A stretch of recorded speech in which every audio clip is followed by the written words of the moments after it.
నమస్తే. Welcome to our channel. నేను మీ పద్మావతి. ఈ రోజు మనతో పాటు డాక్టర్ ముల్లపూడి సత్యనారాయణ గారు ఉన్నారు. ప్రముఖ ఆధ్యాత్మికవేత్త మరియు జ్యోతిష్య పండితులు. ఆయనతో మాట్లాడి 2025 సంవత్సరంలో ధనస్సు రాశి వారికి ఏ విధంగా ఉండబోతుందని తెలుసుకునే ప్రయత్నం చేద్దాం. చూసేసేయండి. నమస్కారం గురుగారు. నమస్కారం అమ్మ పద్మావతి.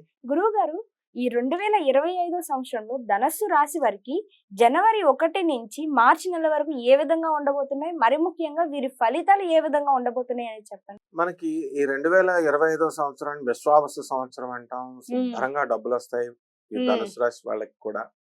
అయితే ఇక్కడ అర్ధాష్టమ రాహువు నడుస్తున్నాడు ధనుసు రాశి వారికి. అందువలన ఎప్పుడు టెన్షన్ టెన్షన్ టెన్షన్, ఏదో ఒక ఆలోచన అనేటటువంటిది ఉంటుంది. అయితే ఈ ధనుసు రాశి వారికి షష్ఠ స్థితిగతుడైనటువంటి గురుగ్రహము శత్రువుల్ని మిత్రులుగా మారుస్తాడు. అంటే ఇప్పుడున్నటువంటి గ్రహాలన్నిటిలో మనం చూసుకున్నట్లయితే ఎక్కడ కూడా మార్పు లేదు. శని మళ్ళీ మార్చి 29వ తేదీ 2024 సంవత్సరంలో మారుతున్నాడు. రాహు కేతువులేమో మే 30 వరకు మారుతున్నారు. కాబట్టి సేమ్ రిజల్ట్స్ కంటిన్యూ అవుతాయి అనమాట. 2024 మార్పులేం లేవు పెద్దగా. గురుడు కూడా మే 30నే మారుతున్నాడు.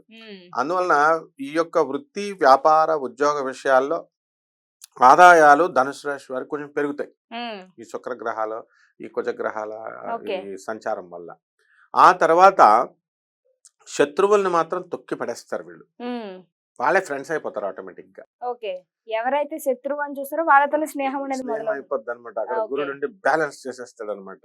అంటే ఇప్పుడు పూర్వభద్ర నక్షత్రం ఉన్న నీలాంటి అమ్మాయిలు పరిచయం అవుతారు అనుకో వాళ్ళకి. ఫర్ ఎగ్జాంపుల్ వాళ్ళు ఆటోమేటిక్ గా మిత్రత్వం, అందరితో మంచిగా ఉండాలి, అందరితో మంచిగా ఉండాలా అని గురువులు బోధిస్తూ ఉంటే ఆటోమేటిక్ అటువంటి వ్యక్తులు తయారవుతారు వీళ్ళకి. అటువంటి వ్యక్తులు తారసపడడం వల్ల వీళ్ళు ఏం చేస్తారంటే అందరితో మంచిగా ఉంటారు. ఆటోమేటిక్ గా శత్రువు కూడా మంచిగా అయిపోతారు. ఈ విధంగా మనం సాధారణంగా రాశి ఫలాల్లో చెప్పుకున్నప్పుడు మనం ఏమనుకుంటామంటే ఆకాశంలో నుంచి ఏదో గ్రహం వచ్చి ఆ గురుగ్రహం శత్రువుల్ని ఇలా మార్చేస్తుంది అట్లా అనుకుంటారు. కాదు, మనకి అట్లాంటి వ్యక్తులు తారసపడతారు మంచి బోధించే వాళ్ళు. అప్పుడు ఆ గ్రహం మనం మంచిగా నేర్చుకుంటాం, వాళ్ళు మనకి మిత్రులు అయిపోతారు. ఈ విధంగా ఈ ధనుస్సు రాశి వారికి ఇంతకుముందు రియల్ ఎస్టేట్ వ్యాపారం చేసేటటువంటి వాళ్ళు ఉన్నారు. అవి కదలవు. ఆడేమో కుజుడేమో అక్కడ కర్కాటక రాశిలో నేర్చపెట్టాడు, కదలవు. వీళ్ళేమో 10 సంవత్సరాలకు తగ్గ రేట్లు ముందే పెట్టేసి ఉండడం వల్ల ఎవరి దగ్గర డబ్బులు లేవు సాఫ్ట్వేర్ వాళ్ళు కొనుక్కోవడానికి కూడా. ఇవి ఫ్యాక్టర్స్.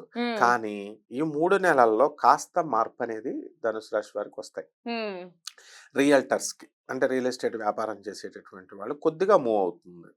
అలాగే ఈ బిల్డర్స్ ఉంటారు. బిల్డర్లు ఫ్లాట్లు కట్టేసి పాపం వడ్డీకి తెచ్చి చాలా డబ్బుతో ఒకప్పుడు అవ్వలేలగా అమ్మినటువంటి వాళ్ళు ఇప్పుడు స్తంభించబడింది, అమ్మలేకపోతున్నారు. అటువంటి వాళ్ళకు కొంచెం కదులుతుంది. ఆ తర్వాత విద్యార్థులు 6వ ఇంట్లో ఉన్నటువంటి గురుగ్రహ ప్రభావం వలన వీళ్ళు ఎక్కువగా చదవాల్సినటువంటి అవసరం ఉంది ఇప్పుడు. చదువుతున్న దాని మీద ఇంకొంచెం ఎక్కువ చదవాలి, లేకపోతే ఫెయిల్ అయిపోతారు ఏకంగా. అంటే బుక్ తెస్తాడు పాపం చదువుదామని, ఫ్రెండ్ ఫోన్ చేస్తాడు బయటకు వెళ్దామని, ఇలా డిస్టర్బెన్స్ ఏదో ఒకటి డిస్టర్బెన్స్. కాబట్టి వీళ్ళు అవన్నీ దాటుకోవాలా, ఎక్కువ చదవాలా. తర్వాత పెళ్ళిళ్ళు చేసుకోవాలనుకునేటటువంటి వాళ్ళు వీళ్ళకి లవ్ మ్యారేజీలు అయిపోతాయి. అసలే సుప్రీంకోర్టు తీర్పు ఇచ్చింది ఏమని, మేజర్ డోంట్ టచ్ దమ్ అన్నారు. పోలీసులు వాళ్ళు ఏం చేస్తారంటే వాళ్ళు ఎలూప్మెంట్ అంటే లేచిపోవడం, ఎవరు ఇష్టం వచ్చినట్టు వాళ్ళు వెళ్ళిపోవడం అనమాట. మేజర్స్ కాబట్టి పోలీసులు ఏమి ఇంటర్ఫియర్ కాదు. దీనివల్ల ఏమైపోయింది, పిలిపిస్తారు అంతే, పెళ్ళైనటువంటి వాళ్ళని పోలీస్ స్టేషన్ పిలుస్తారు. అసలే సుప్రీంకోర్టు తీర్పులు వచ్చినాయి మేజర్స్ టచ్ అని. అలాగే పోలీస్ స్టేషన్ లో కూడా వాళ్ళు పాపం మ్యారేజ్ చేసుకునే దంపతులు వీళ్ళు వెళ్ళారనుకో, మేజర్స్ రక్షణ వాళ్ళే చేస్తారు. పోలీస్ స్టేషన్ లో కూడా పెళ్లి వాళ్ళ ఖర్చులతో చేస్తారు. అలాంటి వెసులుబాటు వచ్చేసింది ఇప్పుడు. అలాగే పోలీసు వాళ్ళు ఏం చేస్తారంటే పిలుస్తారు, పిలిస్తే మేజర్ అని చెప్తే నీకు ఇష్టమయ్యానా అంటే ఇష్టం అంటే వెళ్ళిపోతారు అంతే.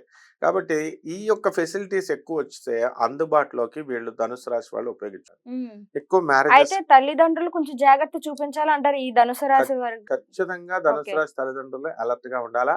అండ్ మనం ఈ ధనుసు రాశి వాళ్ళకు కూడా చెప్పాలి పాపం. ఈ యువకులు ఎవరైతే పెళ్లి చేసుకోవాలనుకుంటున్నారో వీళ్ళ అమ్మా నాన్నకి చెప్పకుండా వెళ్ళిపోకూడదు.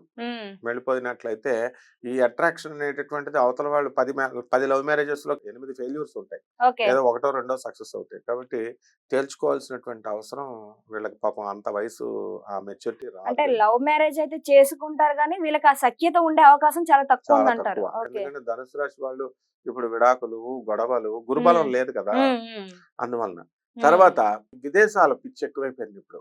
విదేశాలకి వెళ్ళాలి అనుకునేటటువంటి వాళ్ళకి ఇది విదేశాలకు వెళ్తారు.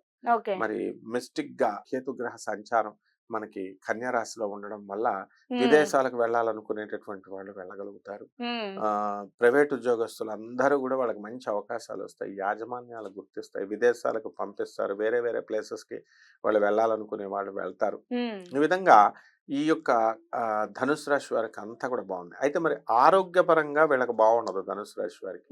వీళ్ళకి ఏమవుతుందంటే తిన్నది అరగదంటారు చూడు, అంటే ఇండైజెషన్ ప్రాబ్లమ్స్ రావడము, లేకపోతే మోషన్స్ లాగా అయిపోవడము, లేకపోతే తక్కువగా తినడము, ఇలాగా అనవసరమైనటువంటి ఈ యొక్క బ్లడ్ ఎనిమిక్ అంటే తక్కువగా ఉండడము బ్లడ్, ఇలాంటి ప్రాబ్లమ్స్ వల్ల వీళ్ళకి కాస్త నీరసంగా ఉండడం అనేటటువంటిది జరుగుతాయి. అయితే వీళ్ళు తగినటువంటి మెడికేషన్ కనుక తీసుకున్నట్లయితే తప్పకుండా వీళ్ళ యొక్క రోగాలు నయమైపోతాయి, కంట్రోల్ అవుతాయి అన్నమాట. ఆ విధంగా అన్ని పరిస్థితులు బాగున్నాయి ధనుసు రాశి వారికి. మరి ఈ ధనుసు రాశి వారు ఈ ఆరోగ్యపరంగా బలపడడానికి ఏ పరిహారాలు చేయొచ్చు అంటారు? చేయాలి, రోజు సూర్య నమస్కారాలు చేసుకోవాలా, సూర్యుడికి సూర్యోదయానికంటే ముందు లేవాలా, తర్వాత సూర్యుడికి అర్ఘ్యాలు వదలాలా, ఆదిత్య హృదయాలు చదువుకోవాలా, ఆదివారం నాడు మనం నాన్ వెజిటేరియన్ ఫుడ్ ఇంట్లో వండకూడదు, తినకూడదు వీళ్ళు. ఓకే, ఇక నుంచి ఆదివారం నాడు దీన్ని అవాయిడ్ చేయమంటారు పూర్తిగా. కంపల్సరీ. అలాగే మగవాళ్ళు ఉంటారు, మగవాళ్ళు వాళ్ళు మద్యం సేవించే అలవాటు ఉన్న వాళ్ళు ఆ రోజు ముట్టుకోకూడదు, కనీసం సిగరెట్లు కూడా తాగకూడదు. ఎందువల్లంటే ఏ గ్రహాల పూజ, ఏ దేవుళ్ళ పూజ అయినా కొంచెం ఎగ్జంప్షన్స్ ఉంటాయి, వాళ్ళు పొరపాటున చేస్తే వాళ్ళు ఏం పట్టించుకోరు. కానీ నవగ్రహాల్లో రవి మాత్రం కంపల్సరీ మధుమాంసాలని వీటినన్నిటిని కూడా నిషిద్ధం ఆ రోజు. అలాగే ఆర్క పుష్పాలు అంటే జిల్లేడి తెల్ల పువ్వులు ఉంటాయి కదా, ఆ జిల్లేడి పువ్వులతో వీళ్ళు మనం శివుడికి కానీ ఆంజనేయ స్వామి వారికి కానీ లేదా ఈ యొక్క సూర్యుడికి ప్రత్యక్ష నారాయణుడు కాబట్టి సూర్యుడికి కనుక సమర్పించితే నవగ్రహాల దేవాలయంలో సూర్యుడి విగ్రహం ఉంటుంది కదా, అక్కడ వేయచ్చు. ఏమండి మాకు సూర్యుడి విగ్రహం లేదంటే మన దేవుడి గదిలో పెట్టొచ్చు మనం. సూర్యుడు సాక్షాత్తు తూర్పు దిక్కుకి అధిపతి, ఆయన ప్రత్యక్ష నారాయణుడు.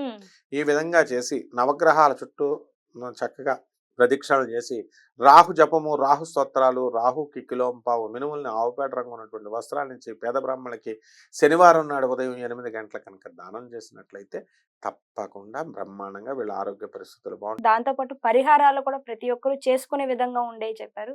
ధన్యవాదాలు. ధన్యవాదాలు.